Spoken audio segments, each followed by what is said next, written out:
"Write me your terms, ladies, and I will meet what I can in good conscience," said the Duke of Rothermere, and the long gallery at Larkwell Hall did not breathe for the length of it. 6 candles guttered in the afternoon draught, though it was not yet 4 o'clock, and the room was already too warm for August, the kind of heat that pressed on the back of the neck, like a hand set there on purpose. Verity Hale stood near the writing table, with a stack of blank cards squared beneath her palm, close enough to hear everything, and important enough to be heard by no one, which was, she had long since decided, the safest place in any room to stand. She did not yet know what the Duke's small cruelty of an experiment would cost her before Michaelmas came. Had she known, she would have squared the cards all the same, and set them out, and said nothing. He was a tall man built for outdoor work rather than drawing-rooms, with a scar across 2 knuckles he never explained, and a way of standing very still that other men mistook for coldness. It was not coldness. It was a man counting, always counting, the cost of speaking before he spoke. 6 young women sat about the gallery in their good muslin, fanning themselves, and every one of them had been brought to Larkwell by a mother or an aunt, with an eye on the coronet, and very little curiosity about the man beneath it. The Duke had grown tired, visibly and audibly tired, of being courted for his name and priced like an estate at auction, and so he had done the strange and talked-about thing that had half the county laying wagers. He would not choose a bride by her face, or her fortune, or her father's opinion of his own.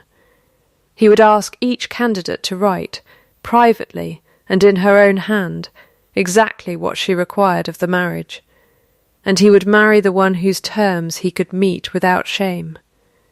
"A woman's price is not indecent to name," he said, when Mrs. Vell protested that such a thing had never been asked of a lady before. "It is only indecent to pretend she has none." Verity, arranging the cards with their small silver pencils, thought that was either the most honest thing she had ever heard a peer say, or the cruellest, and could not for the length of an afternoon decide which. She had been 3 months at Larkwell as companion and secretary to the Dowager Duchess, a post she had taken under her mother's maiden name, because her own name, spoken aloud in that house, would have opened a door nobody wanted opened. She kept the Dowager's correspondence, ordered the Dowager's medicines, and in her free hours, which were few and always after dark, she went down to the old estate office and read ledgers that were none of her business, hunting for a single scraped line of ink that would clear a dead man's name. Her father had kept books for the 6th Duke for 11 years, and had been dismissed from that service in disgrace, and had died 2 winters later, still protesting a theft he had never committed. "A hand does not lie," he used to tell her, guiding her small fingers over his own steady copperplate. "Only the man holding the pen does." She had believed him at 11. She believed him still. The candidates wrote. Miss Vell's mother dictated over her daughter's shoulder in a whisper that was not nearly as quiet as she supposed, listing carriages and a townhouse and precedence over a sister-in-law nobody present had met. 2 others wrote quickly and complacently, as though ordering from a milliner. One wept over her card and wrote nothing at all, which Verity privately thought showed more sense than the rest combined. When the cards were collected, sealed, and stacked upon the tray she was to carry to the Duke's study, there remained, by an accident she would spend the rest of her life half regretting and half blessing, 1 blank card and 1 silver pencil, forgotten at the corner of the table where she stood. She should have returned it to the box. She told herself so, twice, quite firmly, and did not do it. Instead, she picked it up, turned it over once in her ink-stained fingers, and wrote a single line, fast, before her sense could catch her wrist. She did not sign it, beyond two initials that meant nothing to anyone who did not already know her. It was not meant for him. It was meant she would insist to herself for weeks afterward, only for her own private amusement. A small dry joke against a room full of women pricing themselves like livestock at a fair, a thing to fold small and burn in the grate that night. She slid it beneath the others on the tray instead, meaning to retrieve it before the Duke ever saw the stack, and was still telling herself she had time to do exactly that when Mrs. Nettlebed appeared in the doorway to say His Grace would take the cards now, in his study, alone, and would speak to no one until he had read every one. Verity's hand did not shake as she carried the tray down the gallery. That, she thought afterward, was the strange part. Her hand had never shaken over anything in her life that she could not first name and then decide not to fear. But her heart beat once, hard, against her stays as she set the tray on his desk and stepped back, and the Duke did not look up from the papers before him. And she left the room not knowing that within the hour he would read 6 lists of jewels and carriages and 1 line that was not a list at all, and would sit with that 7th card a long time in the failing light, turning it exactly the way she had turned it, before he asked, to no one, in a study with no one in it to answer him, who, she did not know it yet. She would remember the heat of that room, and the silence after the question she had not meant to ask, longer than she remembered almost anything else that came after, longer even than the answer. 2 days passed before he sent for her, and in those 2 days Verity told herself 3 separate times that the matter was closed, the card unclaimed and unclaimable, a foolishness she had committed, and would now quietly outlive. She was proven wrong on the 3rd morning, when a footman found her in the Dowager's still-room, counting out laudanum drops, and informed her, without any apparent curiosity as to why, that His Grace required Miss Hale in the estate office within the half hour. The estate office was Julian's own domain, rather than his steward's, a low-beamed room off the stable yard that smelled of leather and beeswax, and the particular dust of old paper. And he was standing at the window when she entered, turning something small between his fingers that she would later come to know as his father's signet, worn now on a chain rather than a hand, because he had never been easy wearing a dead man's ring. "You keep the Dowager's accounts," he said, without preamble, which she had already learned was his habit. He did not waste breath on weather. "Some of them, Your Grace. The household book and the physician's accounts, not the estate. But you can read a column. I can read most things put in front of me." He turned then and looked at her properly for perhaps the first time since her arrival, the way a man looks at a ledger he suspects has been added wrong, not unkindly but thoroughly. "I am told 6 ladies wrote me their terms this week," he said. "I am also told a card came to my desk with no name on it, and 1 line where the others had 10. I would like to know who wrote it." Her pulse did something complicated and did not show it on her face, that at least she had trained for years. "I collected the cards, Your Grace. I did not read them. I did not ask if you read them. I asked if you know who wrote it. I could not say. It was not, strictly, a lie. She could not say. She would not. There was, she was beginning to understand, a very fine and very useful distance between those 2 things, and she meant to live inside it for as long as the room allowed her to.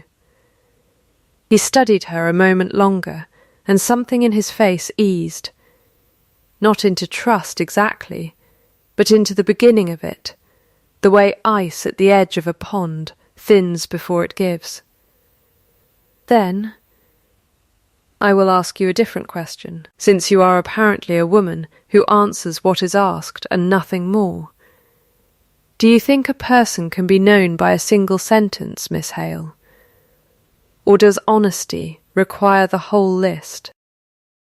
I think, she said carefully, that a person who needs 10 lines to say what she wants has usually not decided what she wants, and a person who needs only one has usually been deciding it a very long time. That is not an answer to my question. It is the only one I have, Your Grace. He almost smiled. She watched him decide not to, the way a man declines a second glass, because he has work still to do, and it struck her, foolishly, she told herself, entirely without foundation, that she had just watched a duke resist being amused by her on purpose, as though amusement were a debt he could not presently afford to incur. I am told you manage the Dowager's books well, he said instead. I have reason to think mine are not managed well at all, though my cousin assures me otherwise every quarter day. I should like a second pair of eyes on them that owes my cousin nothing. Discreetly, you would be paid for your evenings as well as your days, and you would say nothing of it to the household. It was, she understood at once, an extraordinary offer to make a companion of no particular family, and she understood a moment later, watching his face, that he had made it precisely because she was a companion of no particular family, because he trusted the friendless further than he trusted the fond. She thought of the ledgers in the estate office she had already been reading by candlestub for 3 months, hunting a dead man's exoneration in a house that did not know she had any right to look, and felt the strange vertigo of a door opening exactly where she had been quietly trying to pick the lock. I would want it understood, she said, that if I find your books unsound, I will say so plainly, whatever it costs your cousin's feelings. That, said Julian, is the only term I have ever wanted from anyone in this house. Old Nan Nettlebed, who had nursed 3 generations of Ashfords and buried 2, found Verity in the still-room passage afterward, and looked her over the way she looked over a joint of beef before deciding whether it would run to Sunday. He's asked you into the office books, she said. It was not a question. Little happened at Larkwell that Mrs. Nettlebed did not know within the hour. Mind you don't let Mr. Corvain catch you at it unescorted. That one smiles with his mouth and counts with his eyes, and I've known him do it since he was a boy with nothing, and a cousin with everything.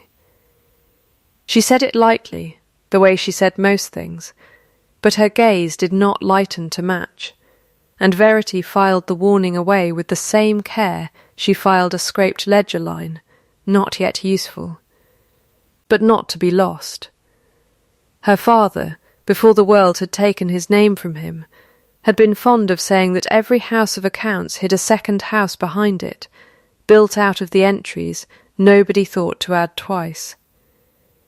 She had not fully believed him until she was 12, and watched him ruined by exactly such a house.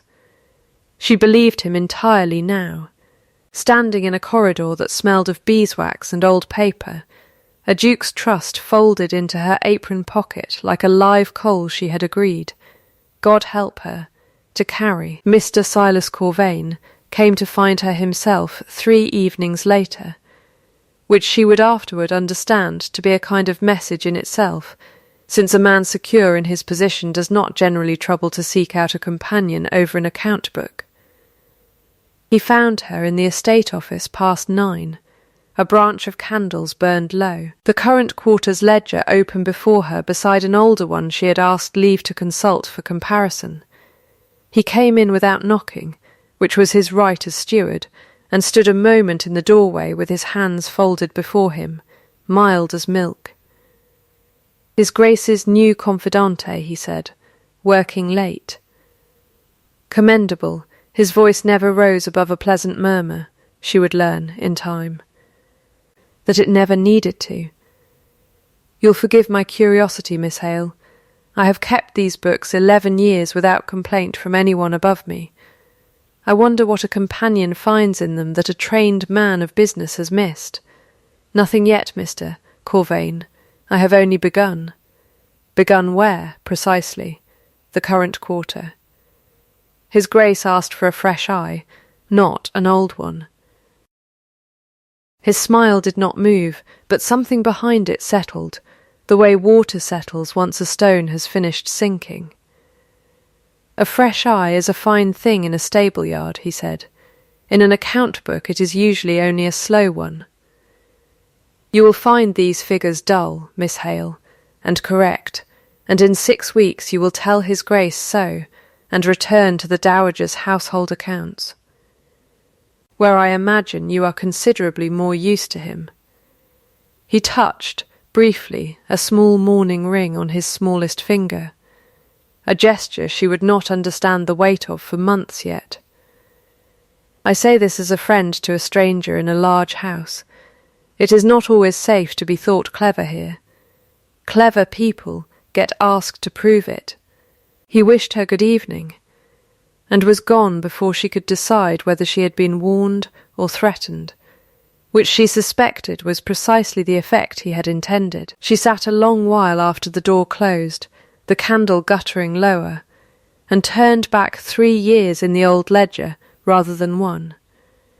On no better instinct than her father's voice in her ear, insisting that a man who tells you not to look too closely has usually already told you where to look.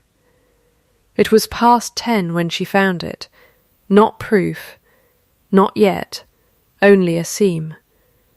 A folio in the year of her father's dismissal.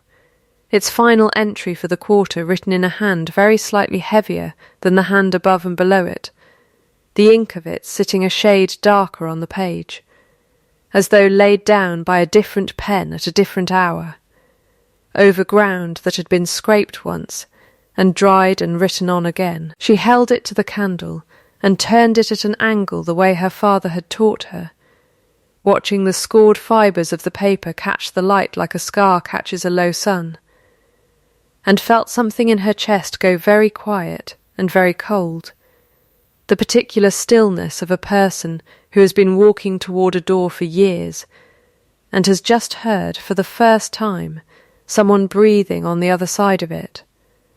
She copied the folio number into the back of her own pocketbook in numbers only, in case the page should ever be, as pages sometimes were in that house mislaid. By the 2nd week of September the whole county had an opinion about the Duke's marriage trial, and most of those opinions had made their way, refined and embroidered, into the Larkwell servants' hall, where a betting book kept by the second footman gave 3-to-1 odds on Miss Vell, and much longer odds, laughed over more than wagered on, for the mysterious lady of the single line, whom nobody below stairs had yet connected to the Dowager's quiet Miss Hale.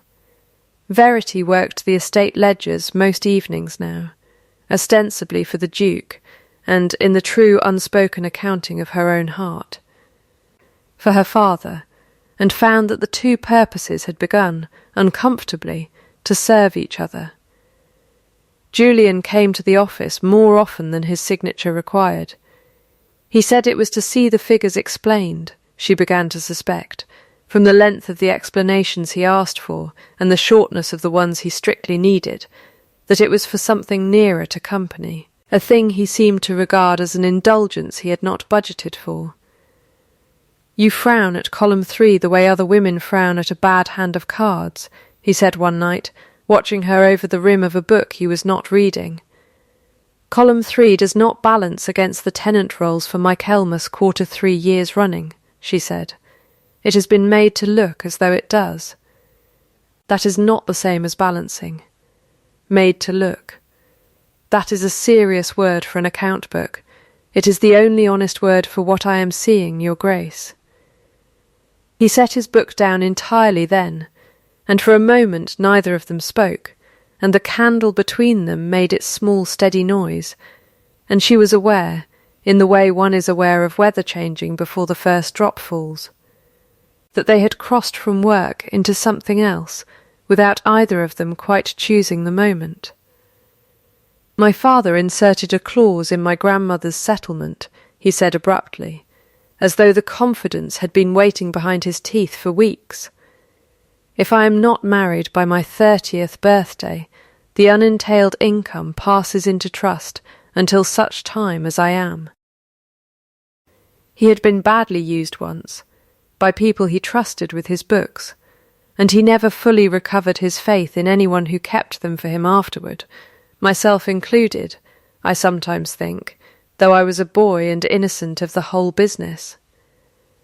He said it lightly, but his hand, she noticed, had gone still upon the desk, the scarred knuckles pale. My birthday falls at Michaelmas. I have perhaps 6 weeks left to convince either a wife or a court of my own competence, and I confess I am no longer certain which is the harder trick. You could simply be competent, she said, and let the wife follow from it, rather than the reverse. He laughed, a short, startled, entirely unguarded sound, the first she had heard from him in 3 months under his roof. And it changed his whole face the way sun changes water, briefly and completely. That, he said, is the first sensible thing anyone in this house has said to me about marriage since I began this absurd trial. He looked at her a moment longer than the joke required. I begin to think, Miss Hale, that I would rather have your one honest sentence than any woman's 10 demands, whoever she turns out to be. She did not tell him. She meant to. She opened her mouth on the shape of the confession twice that autumn, and closed it again both times. Once because Mrs. Nettlebed came in with the tea-tray, and once, later and worse, because she looked at his easy, unguarded face, and understood that the moment she named herself, she would also have to name her father, and disgrace, and a debt of proof not yet paid, and she was not yet ready to watch that face close against her, the way faces in that county always closed at the sound of her name. 1 card, she told herself. I have given him one true thing. Let that be enough for now while I find the rest. It was of course not enough, and she would learn exactly how not enough on the last warm evening of September, when Silas Corvain came to the estate office with a folded paper in his hand, and an expression of profound, practised regret, and asked, in the gentlest voice she had ever heard a man use to destroy someone, whether his Grace was aware that his new confidential clerk had spent 3 months quietly copying folio numbers out of ledgers 11 years old. The blow, when it came, arrived dressed as concern. Julian summoned her the next morning to the same low-beamed office where he had first asked for her honesty, and this time he did not stand at the window turning his father's ring. He sat behind the desk with the ledgers stacked before him, and Silas Corvain standing at his shoulder, like a man attending a sick-bed, and Verity understood the arrangement of the room before a word was spoken, the way she had learned to understand the arrangement of a page before she read its figures.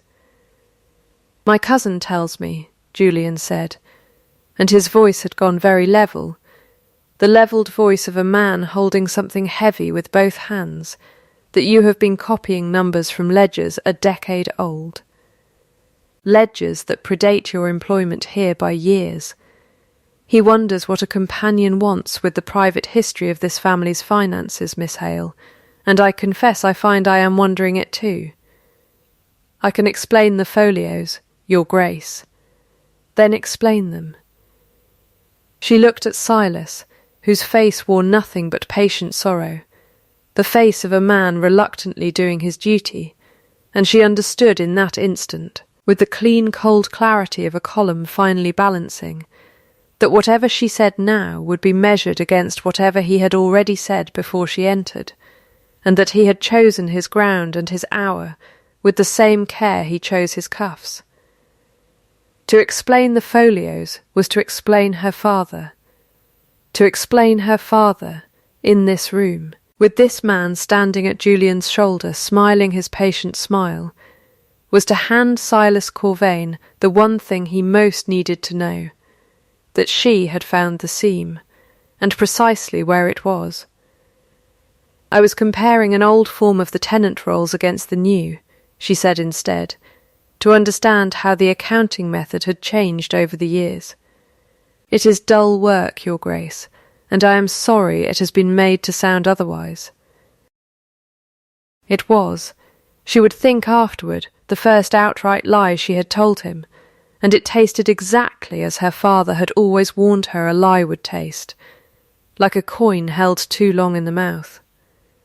Julian studied her the way he had studied her the very first day, thoroughly, and this time she watched trust do the opposite of what it had done then.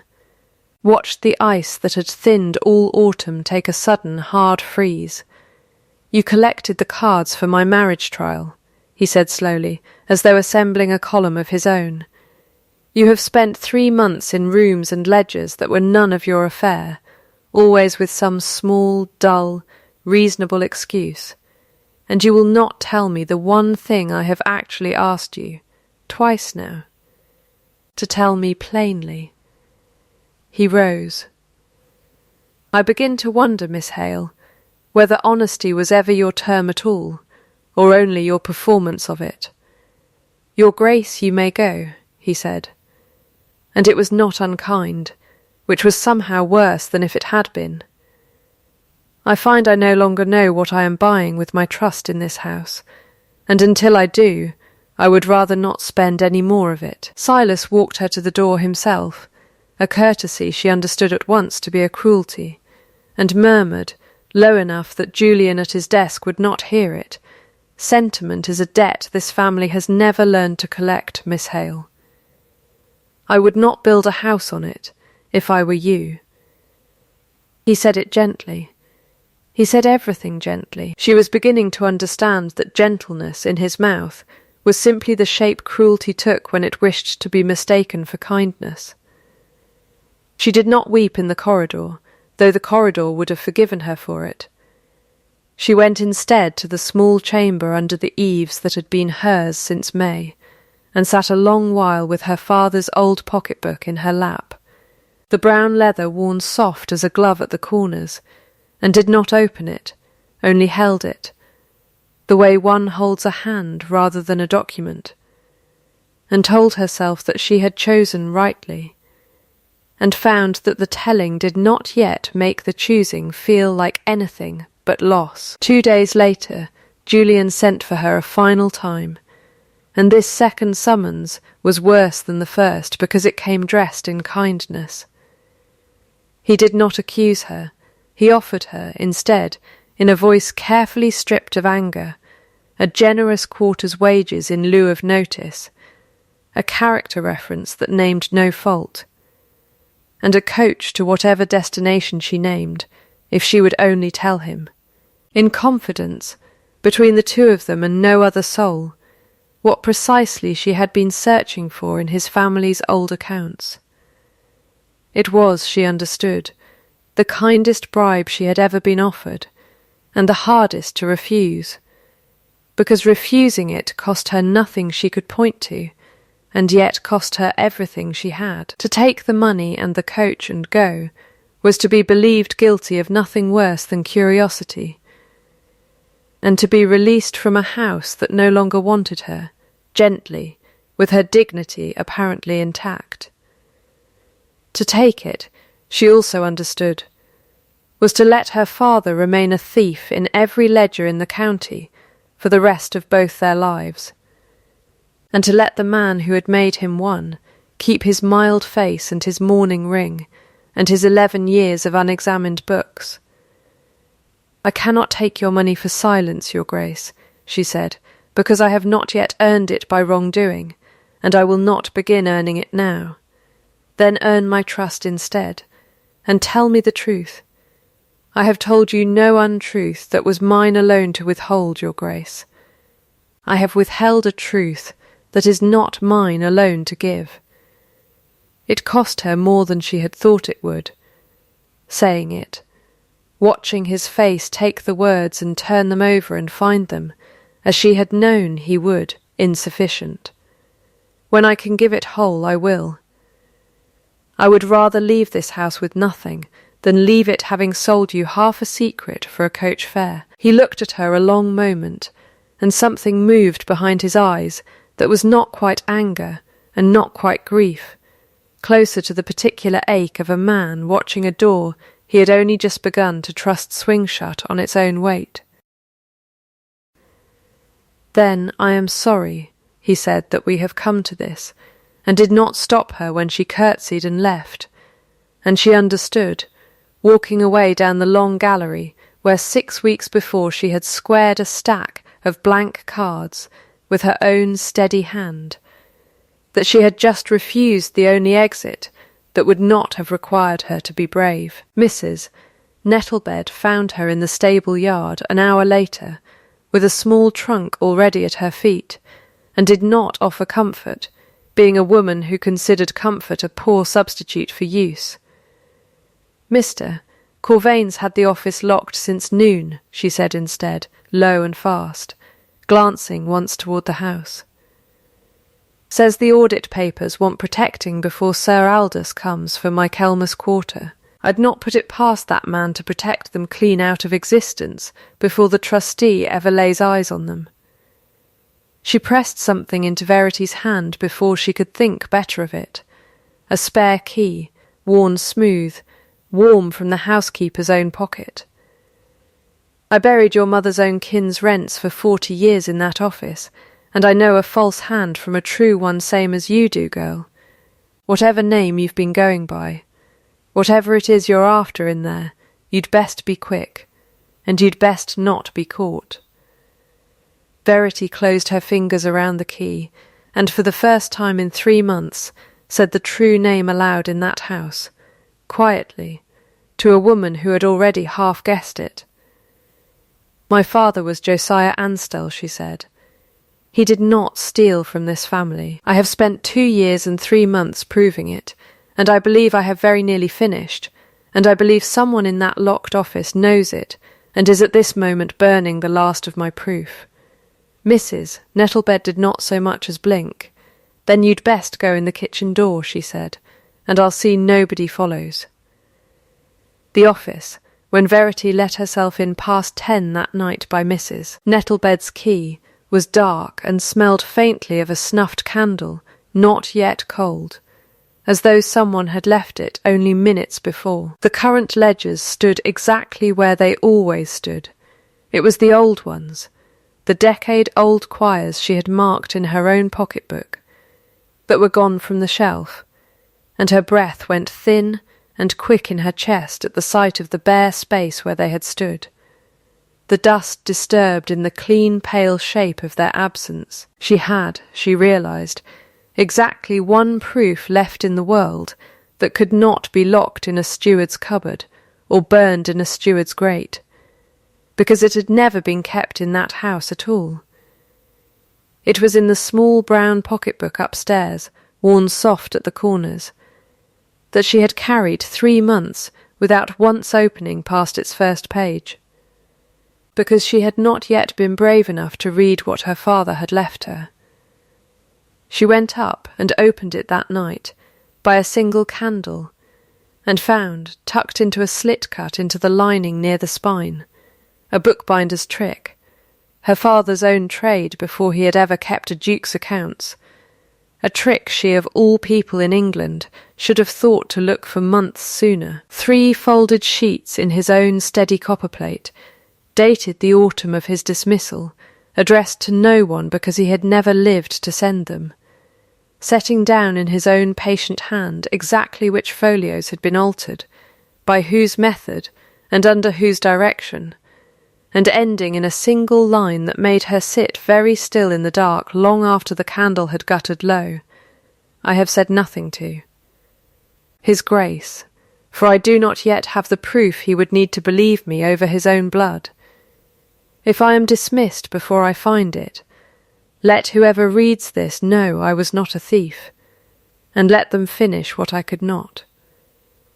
She sat with the letter until the candle failed entirely, and then sat a while longer in the dark, and did not weep, because weeping would have been easier. and she had long since stopped believing that the easier thing was owed to her. Somewhere below the window a lark, confused by the last mild night before autumn's true cold, sang once into the darkness and fell silent. And she thought, with a clarity that felt less like hope than like arithmetic finally closing, I have the hand, I have his letter, and I have the folio, and if God and Sir Aldous Penrith are both punctual men, I will have my Kelmas as well, and it will be enough. Sir Aldous Penrith arrived at Larkwell 3 days before Michaelmas quarter day, a spare, precise man of 60, with ink permanently seated in the creases of his right hand, and Verity, who had never met him, presented herself at the door of his temporary chambers within the hour, before Silas Corvain could learn she had returned to the house at all. She laid before him her father's letter, the pocket-book it had hidden in, and the folio number copied in her own writing 3 months before the old ledgers had vanished from their shelf, and watched a man trained for 40 years to distrust exactly this kind of appeal read every page twice before he looked up. "You understand," he said, not unkindly, "that a dead man's unsent letter and a missing set of books prove nothing on their own. A court would call it grief, dressed as evidence. The books are not lost, Sir Aldous. They are locked in the estate office, in Mr. Corvain's keeping, and I believe he means to see they never reach your hands entire. If you require them produced before he has leisure to lose a page or 2 more, I would ask you to require it tonight." Something in her flat, exact phrasing seemed to satisfy him more than any amount of pleading could have. "You have your father's habit of speech," he said. "I met him twice at settlement years ago. I did not believe the charge against him even then, though I had no proof to weigh against it, and a trustee without proof is only a gossip in better clothes." He rose, reaching for his coat. "I will require the office opened tonight, in his Grace's presence and mine, on the authority of the audit due at quarter day, regardless of anyone's convenience. Whether that is enough to save you, Miss Anstell, I cannot yet promise. It is, at least, a beginning. It was Honoria Vell, of all the house's unlikely allies, who made the beginning possible. Verity found her in the garden that same evening, alone at the edge of the lavender walk, with her arms wrapped about herself despite the mild air, and it was Honoria who spoke first, in a low, unhappy rush, before Verity had said a word of her purpose. "I know he has been coercing Mr. Doyle," Honoria said. "The underclerk. I heard them in the estate passage a fortnight ago, Mr. Corvain telling him what to enter and what to leave out, and Doyle weeping about his mother's debts, and doing it anyway.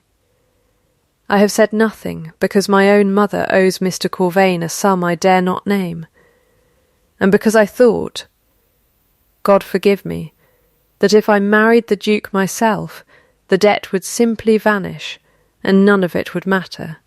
She looked up, and her cold, polished composure, the composure Verity had privately resented for 3 months as armour she herself could never afford, cracked entirely. "I do not love him, Miss Hale. I never have. I love a curate in my own parish, who cannot keep me in ribbons, let alone a dukedom, and I have been made to sit in that gallery and write out my price like a beast at Smithfield, because I was too much a coward to say so aloud. I will testify to what I heard, if it is not too late to matter, and be glad to be done lying about it." "It is not too late," Verity said. "It may, in fact, be exactly on time." They opened the estate office at 9 that night, Sir Aldous, the Duke, the Dowager, summoned from her rooms in her wrapper and shawl, and Silas Corvain standing very straight beside the very shelf from which the old ledgers had vanished, his composure, for the first time in 3 months, showing a single visible crack, a stillness in his hands that had, until that hour, never once stopped their small pleasant motions. They found the missing quires within the half-hour, not burned as Verity had feared, but hidden behind a false board at the rear of the cupboard, a bookbinder's trick again. And she thought, with a strange grim satisfaction, that he had learned it, unknowing, from the very trade he had ruined her father to erase. Sir Aldous laid the old folio and the letter side by side upon the desk beneath 4 candles and the single lamp Julian himself carried in, and held the scraped page to the light exactly as Verity had shown him, tilting it until the scored fibres caught the flame and threw the ghost of an older hand up through the newer ink, like a drowned thing rising. "There is a hand beneath this hand," Sir Aldous said, into a silence so complete that Verity could hear the lamp's small hiss. "Whose entry lies scraped beneath yours, Mr. Corvain?" "I could not begin to say," Silas said, and his voice, for the first time, had lost a fraction of its practised softness. Ledgers are recopied for tidiness every so many years. It is common practice. "It is uncommon practice," said Verity, "to recopy a page and leave the tenant totals £11 lighter than the rent rolls beneath it, 3 years running, always in the same quarter, always in the same hand that is not the hand above or below it. I have compared this page against 40 others in your own writing, Mr. Corvain, taken from receipts you have signed yourself before witnesses in this very house. The slant is yours, the pressure of the downstroke is yours. A hand does not lie, only the man holding the pen does, and I believe, sir, that you have been holding this particular pen for a very long time." It was Mr. Doyle, summoned white, faced from his bed above the stables, who broke the matter entirely, and it took, in the end, only one question. Sir Aldous did not raise his voice. He had never needed to raise it in 40 years of practice, and he did not begin now. "Who told you what figures to enter in the Michaelmas quarter? 3 years running, Mr. Doyle, and what did he threaten you with if you refused him?"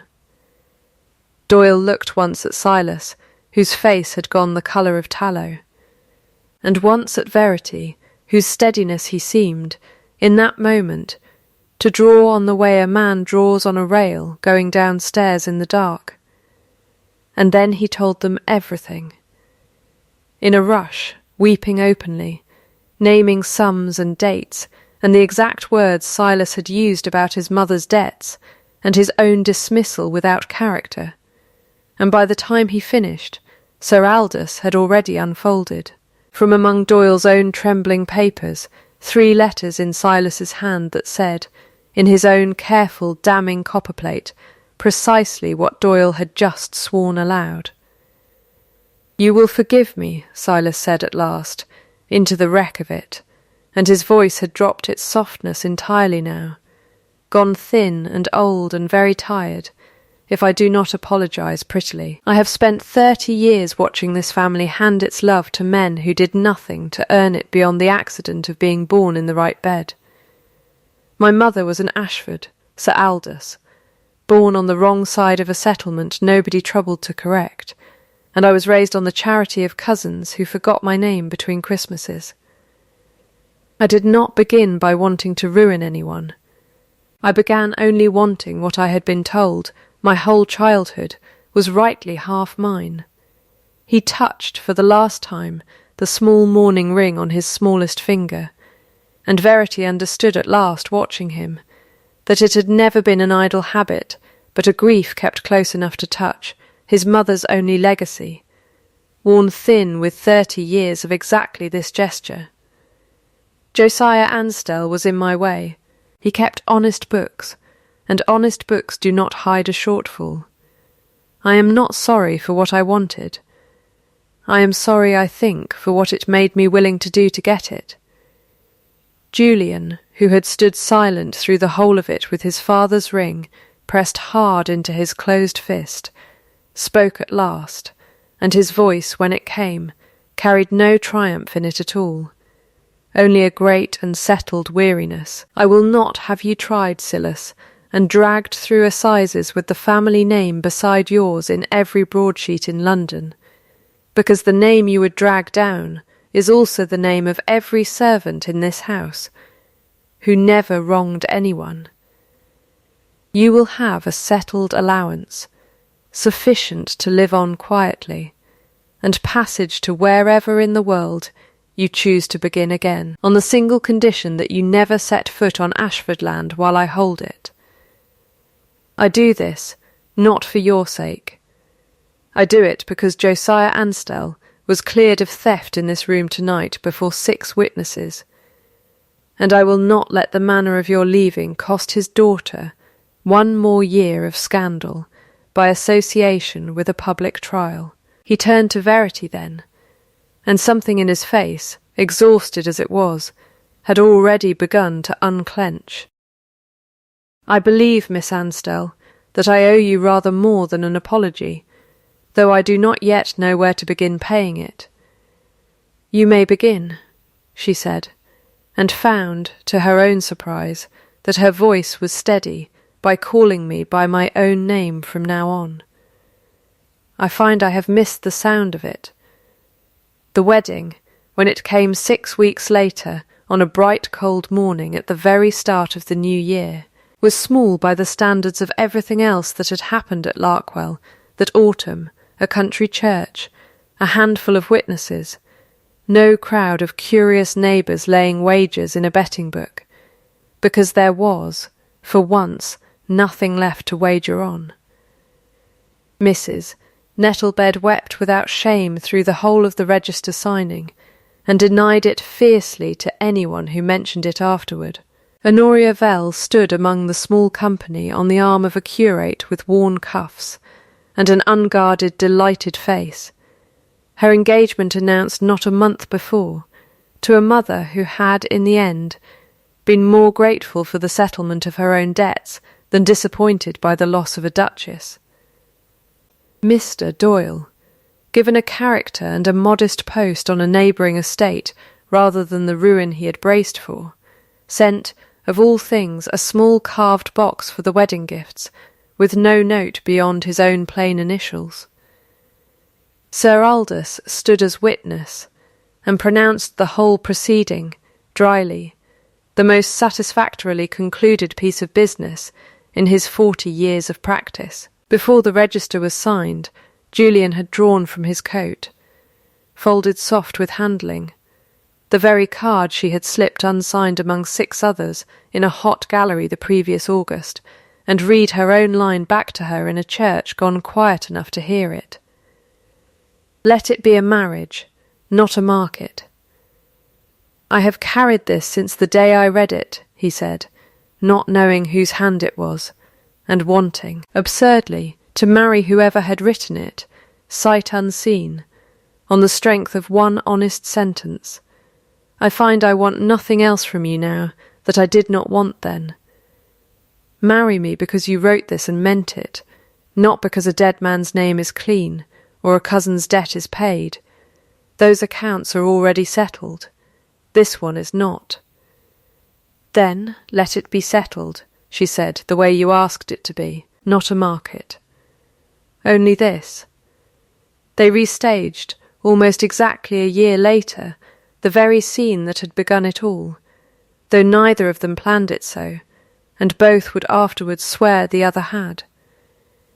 It was a hot morning at the end of August, the estate office windows open to a lark, singing somewhere near the stable eaves, and Julian, laughing, set a blank card and a small silver pencil on the desk before his wife, who sat surrounded now not by other men's ledgers, but by her own, the old scandal folded into the family's history as a thing survived rather than feared. "Write me your terms for the year ahead," he said, "since I find I have grown fond of asking, and fonder still of your answers."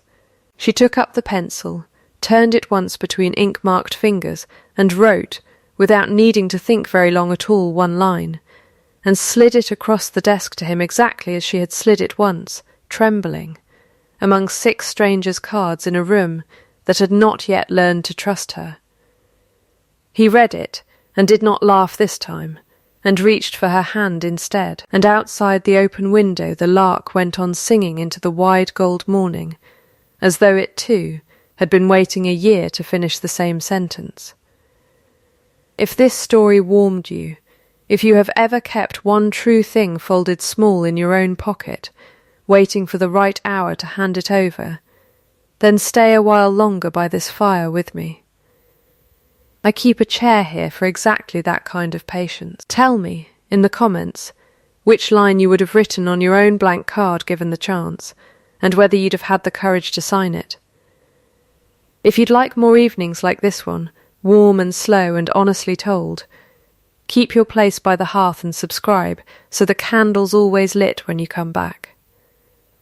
Until then, be gentle with the ones still waiting to hand you their one true line, and sleep well tonight, mark it free.